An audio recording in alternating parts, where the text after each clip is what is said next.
Hi, folks. Welcome back to the Child and Family Partner series on the Try at Home activities from the pyramid model. We're on module two, and session two, and we're talking about activity five now. Things to try at home, play as a powerful parenting practice. Lots of P's there in the pyramid model. Uh, these tips I love on this form because it really makes it simplifies the process of joining your child's play. Follow the child's lead, watch what they're doing and join, and then talk and narrate what you're seeing. And it's hard because sometimes we get into asking a lot of questions when really what you want to do is just kind of narrate what you see. Oh, I see that you've got the little dragon licking the camera on the computer, which we just had earlier with Alina. And I forgot, as usual, I'm joined by Erica and Jessica. Jessica's got a 3.5 and a 10-month old, at 3.5 year old and a 10-month old, Lacey and Millie, respectively. And then Erica's got a 13-year old and a 5-year old, Alyssa and Alina, respectively. Thanks for joining me today, you two. Thank you for having us. You bet. So think about those times when you two have followed your child's lead and then talked and narrated what you're seeing happening. And I bet sometimes you narrate wrong and you get corrected by your very smart young ladies, encouraging creativity and imagination. I think there are times when my immediate gut response to some things is like, oh, we don't want to get messier. We don't want to do this, but I have to work past my own worries or fears a little bit sometimes so that I can engage with the children where they're at. Watch for cues that they might be losing interest, avoid power struggles, and have fun together. One of the things that I tend to have, I visit children in childcare and preschools and Head Starts, and the power struggle that they tend to want to engage in is a play, toy, or doll that fights another one. And what I typically do is if somebody hurts like I had a dinosaur the other day and this little boy attacked it, and I just set my dinosaur down and said, oh my gosh, he's so sad and he's hurt. And the little boy really didn't know how to respond. So I had to help him kind of think about how do I change up this play? Because all he knew in his play was how to be aggressive and have these fights between these dinosaurs. But then when we started having the dinosaurs build a house or go swimming in the swimming pool that we pretended to have, or go recruit some friends, or go seek a special egg that they lost somewhere, we started giving ideas to him and letting him also then play off of those ideas with his own creativity to then make the play what he wanted to make it. But when we get into that fighting, one dinosaur kills another, and somebody loses a fingertip in the process, it's not always that positive or that productive. So sometimes we have to change up the play a little bit, but I really want to encourage folks as often as possible to follow their child's lead. But Jessica, have you thought about how you do this with Lacey, for example, where she's interested in something. She's a pretty opinionated 3.5 year old. She's very bright, obviously. And what does she like to do when she gets you involved in play? What is she doing? Oh gosh, lately it's been Barbies. She's Great. really into Barbies. She hasn't completely figured out the concept of playing with the Barbies. Like she was making them kind of interact the other day. So then I kind of stepped in and helped with her. She had her Barbie and I had my Barbie, and we kind of, went back and forth. I followed what she was doing with the Barbie. So her Barbie was riding a horse. So then I took my Barbie to ride a horse with. Yeah. And I kind of just let her lead the play, lead the conversation with the play. And then I modeled, different ways of doing it. So Right. she kind of see what exactly that entails. But yeah, she would go forever playing with Barbies. But we did eventually, she will lose her momentum. Don't want to play with Barbies anymore, and she'll just jump right into the next thing. So either art projects or playing with a baby doll, and she wants me to play right along. Right. I love how you're describing it because it really fits with this whole model that we're talking about here. In that, she's obviously got a preference for what she wants to play with right now. She's got her favorite toys, the Barbies. That's great. You're watching, you're joining, you're describing. And it sounds like you're saying that she does less interactive play with the Barbies right now. Instead, just kind of plays with one Barbie, maybe alongside another Barbie, which is very typical for kids actually a little bit older than her even. And eventually you're also scaffolding the play to encourage some interaction between the two. Does that fit with what you're saying? Yep, Yeah. perfectly. So I think that's perfect though, because not only are you engaging with where she's at, you're also offering some of the skills for how to play with the Barbies in a way that takes it to just the next little level of interactiveness. And so that interaction is really going to be helpful for her.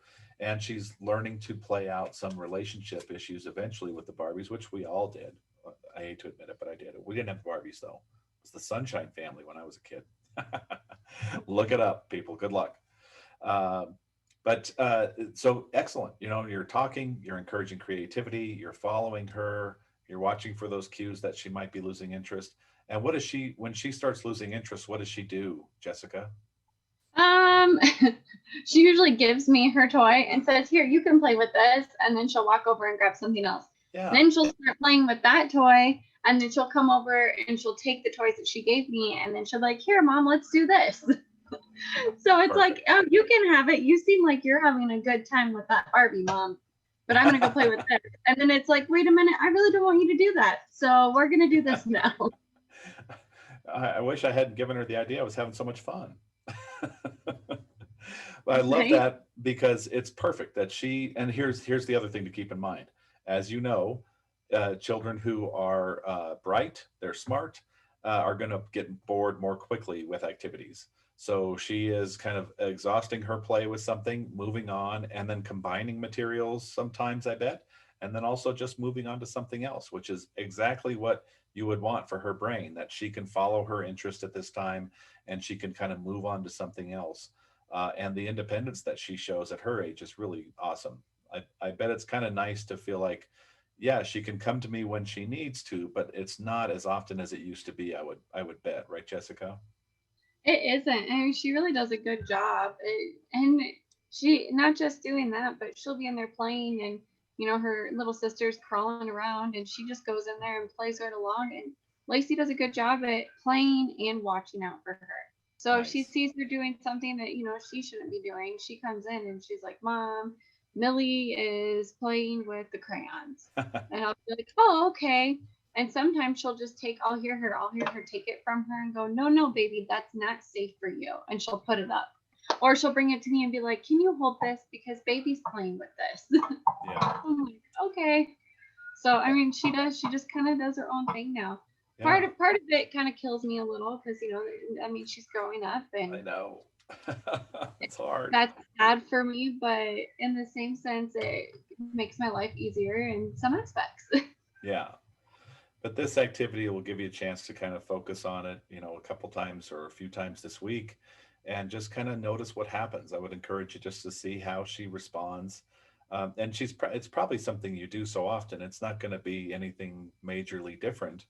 But think about how this ties to some of our previous conversations in these activities about the positive comments and the way that we give those positive comments with, physical warmth and specificity and enthusiasm. And we also, I remember from one of our past discussions, you were also seeing that she is already demonstrating some of the skills that you have demonstrated in regard to how to relate to her younger sister, Millie. Oh, yeah. So, yeah, you're seeing her be encouraging, you're seeing her being careful or protecting her from certain things, just as you have modeled that for her. And now you're modeling how to interact with her, with Millie. And as Millie gets a little bit older, she's going to learn more and more about that interaction from you. Yeah. Awesome. Yeah. Erica, when you think about Alina, it's hard not to follow her lead. Yeah, she's very persuasive Yeah. and persistent. That's a good way to put persuasive and persistent. Very true. That Yes. should be on a coat of hers that she wears or a t-shirt. Right. Might have to do Exactly. that for Christmas. But Right. yeah, persuasive and persistent. What does she rope you into lately? What's her favorite thing to play lately? She still does the dragons. Yeah. So for a long time now, she likes How to Train Your Dragons. She knows every single dragon on it. She knows every character. She's even went as far as assigning dragons to each of our family members. And as I recall, I think she even assigned one to you. Yes. Yes. So she'll talk about them, and she'll just like we'll be driving down the road and she's like, oh my god, mom, I don't see Windshear. And I'll play along with her. I'm like, what do you mean, where is she, and then she'll say, I don't see her. And I'm like, well, she's flying up above, so you can't really see her.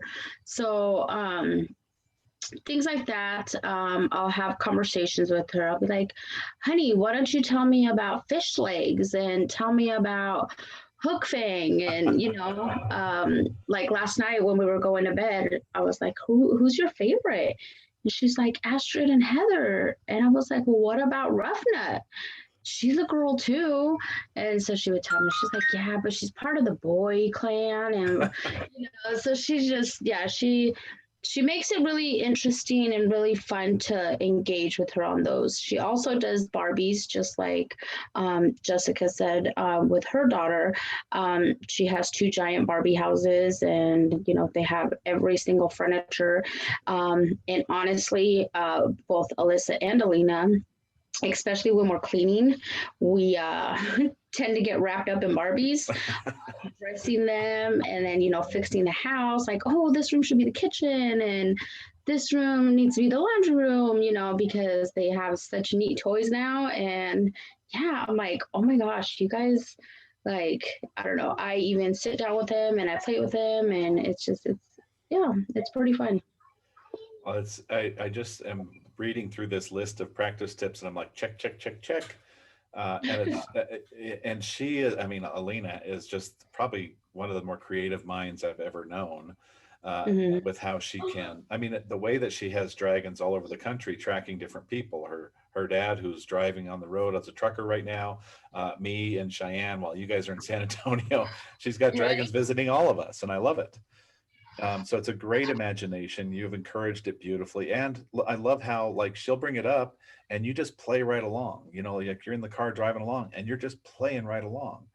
And it just says to her it says to her that whatever she says is important enough for you to respond to, and that you want to be a part of that play with her.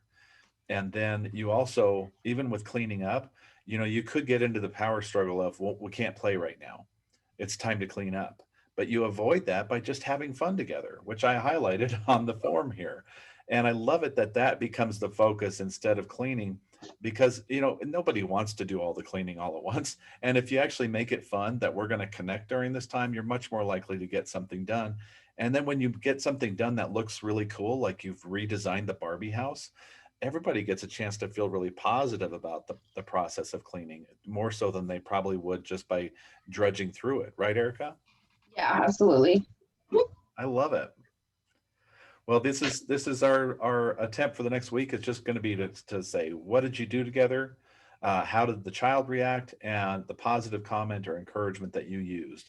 And again, we, like last time we talked, we thought about how we felt giving those encouraging statements to our kids. Think about how it feels to you, because that feeling is often reflected in our child.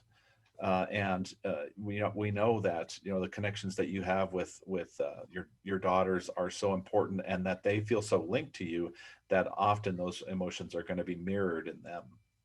So enjoy the fun times this week, and I think it's so important that we make that a real kind of conscious practice when we're kind of in this lockdown phase and struggling with isolation from other family members as the holidays are approaching. So Jessica, thanks so much for talking with us today. Thank you for having me. You bet. Take care of those girls. Will do. And same to you, Erica. Thank you so much. All right, have a good one. Bye. Bye. Bye.